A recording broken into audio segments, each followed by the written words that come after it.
Hello, this is Connor. And this is Johnny. You're listening to a B2 lesson. Have you ever talked about your contract with your boss? This is something that's very important that we all have to do at our job. That's when we discuss or negotiate a new contract with our boss. When our contract is about to finish, we probably want to discuss the contract renewal. This is when the contract starts again, a new contract.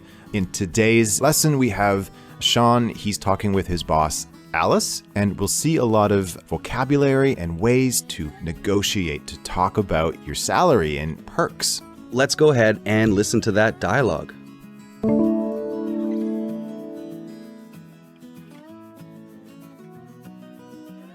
Sean, we'd like to renew your contract for another year with a 3% raise. To be perfectly honest, Alice, I believe I'm worth much more than that. Could you be more specific? As you know, I've taken on many additional responsibilities and have consistently demonstrated results. You certainly have.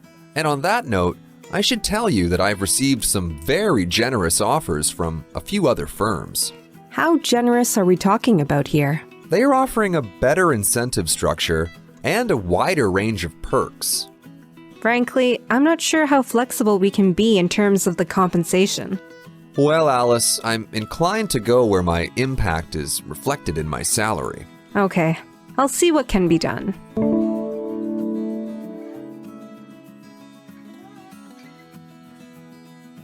We're back. It seems like Sean is ready to negotiate a new contract. Alice says, Sean, we'd like to renew your contract for another year with a 3% raise. At least he's not getting fired. That's nice. So to renew, renew a contract means to start a new one because the old one is about to finish. In the title, we have the word renewal. That's just the noun form of this word.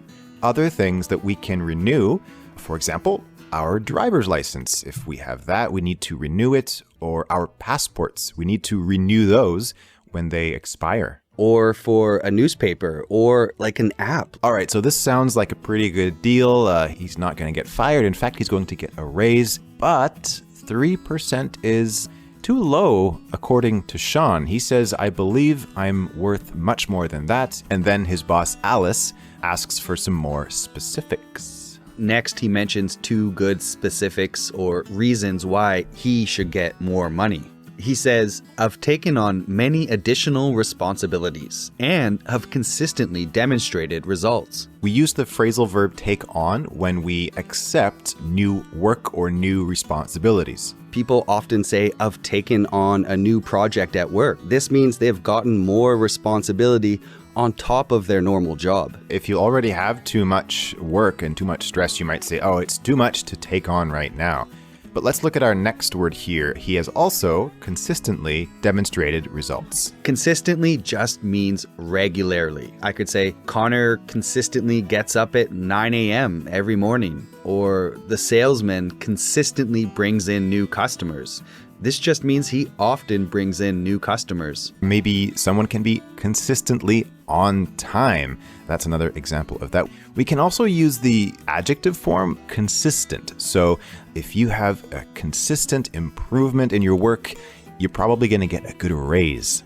Oh yeah, a raise would be nice. Yeah, and actually this word is very similar to constantly, but constantly is generally something negative, like, oh, he's constantly bugging me, or he constantly has the TV on, or he's constantly late. It's best to use consistently here.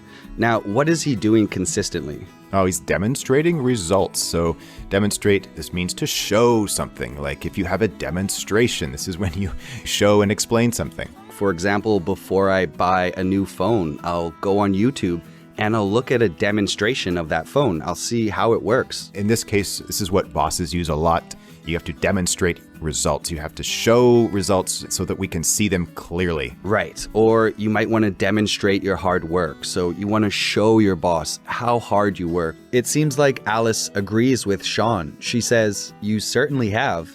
But then Sean wants to change the subject, right? Yes, and a great phrase that you can use to transition into a new idea is using this phrase. He says, and on that note. It's a great little phrase. We use it when we want to change the subject, but we want to change it to a related subject. Here's a quick example of using on that note. I could say, I'm feeling a bit tired. On that note, I think I'll go home.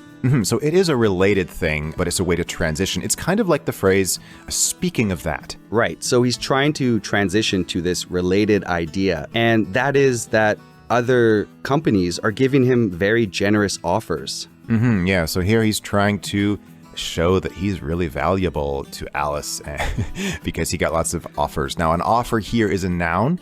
It just means how much the company is willing or is suggesting they can pay you. We already know the verb to offer. Like if someone offers you a drink, they want to give you a drink. Offer is just what they are offering you. When we're talking about work, like Connor said, it's your pay, it's your salary, your bonus, or maybe even a better job. We often call this a job offer. Like if you are interviewing for a company, they can make an offer. They can make a job offer, and you can try to negotiate for a better offer. Exactly. That's what Sean's trying to do today. He wants to get a better offer from Alice, and he's using these other offers as leverage. He wants Alice to kind of be a little bit worried that he might leave. I think she is a little bit worried because she asks, how generous are we talking about here? Yeah, so this is a great way to get more information. And he says they are offering a better incentive structure and a wider range of perks. Let's look at this word incentive. An incentive is something that motivates or encourages you. For example, I can't get out of bed in the morning unless I have some coffee. That's my incentive to wake up. Yeah, it's exactly the same as motivation. It's just a little more formal, used a lot in professional situations. And basically, incentive structure here is just all of the things that reward and motivate the employees apart from just the basic salary. So that could be like health insurance or other perks. Perks are really nice at a job. They're like free stuff that we get that are added to our salary. Yeah, it's extra stuff. It's separate from the basic stuff. Like maybe you get meals, free meals, or maybe you get a free cell phone. Yeah, or if you're really lucky, you might get a company car. There's lots of different perks we can have at work. There's also different perks we can have outside of work. For example, living in the city has a lot of perks. There's lots of great restaurants. You can have lots of friends close by. Public transportation, that's a perk. Or maybe even in relationships, maybe you are married to a chef. One of the perks of marrying a chef is that maybe you'll eat really well. Yeah, exactly. It seems like Sean is pretty interested in the incentives and the perks, but I don't think Alice can really offer that much more, right? Right, exactly. Because she says, frankly, and that just means honestly, I'm not sure how flexible we can be in terms of the compensation. Let's look at this word compensation first, and then we'll come back to flexible.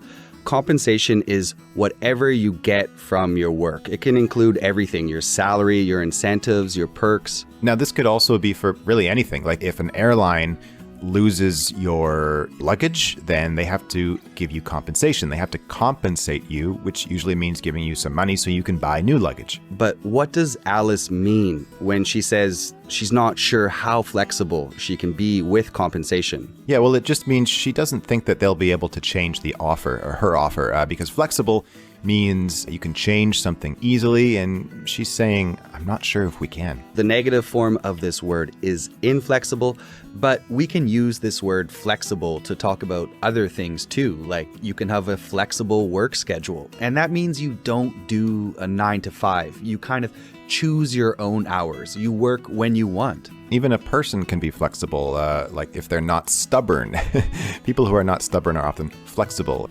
And so if a job offer is not flexible, then it sounds like you're not really going to be able to negotiate it. Sean says, well, Alice, I'm inclined to go where my impact is reflected in my salary. I don't blame Sean. It sounds like he knows what he's worth, and that's why he feels inclined. If you feel inclined, you just feel like it's right to do this thing, usually something different. It means you're likely to do that. You're probably going to do that. And we use this word inclined after the be verb. So I am inclined or be inclined. You can also use seem inclined or appear inclined.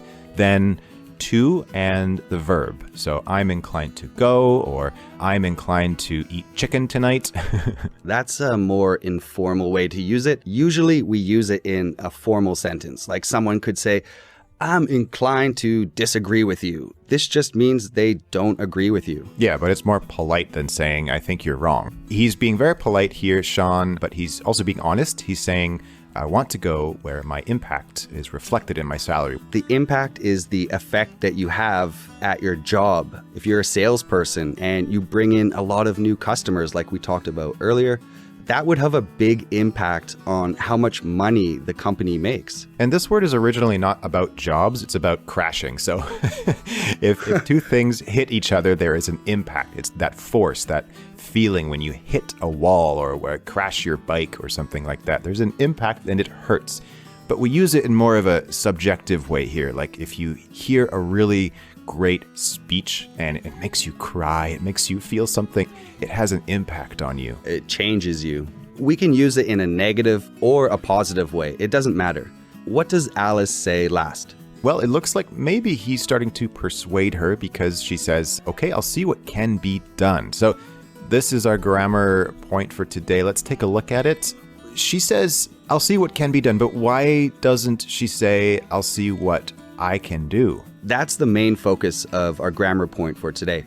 We use the passive voice when we don't want to talk about the subject. Maybe the subject's not important, or maybe we want to hide the subject. Maybe she's just avoiding responsibility. Let's look at this example. If there's a mistake at a company, the boss might say, mistakes were made, instead of saying, we made a mistake, because the active voice, we made a mistake, means that it's my fault. But if we don't give a subject, if we don't say who did it, we can avoid responsibility. That's what Alice is doing. She doesn't want to show Sean that she is responsible for Sean's salary. That's why she uses the passive voice. And we do it for other reasons too. We just don't like being direct all the time. Like, for example, often when you buy something, on the receipt it will say, purchases cannot be returned after 30 days or 60 days. And we don't want to say, you cannot return this, because that sounds like we're blaming the person. We want to be more indirect. We use the passive voice. We're back. We just heard that dialogue between Alice and Sean.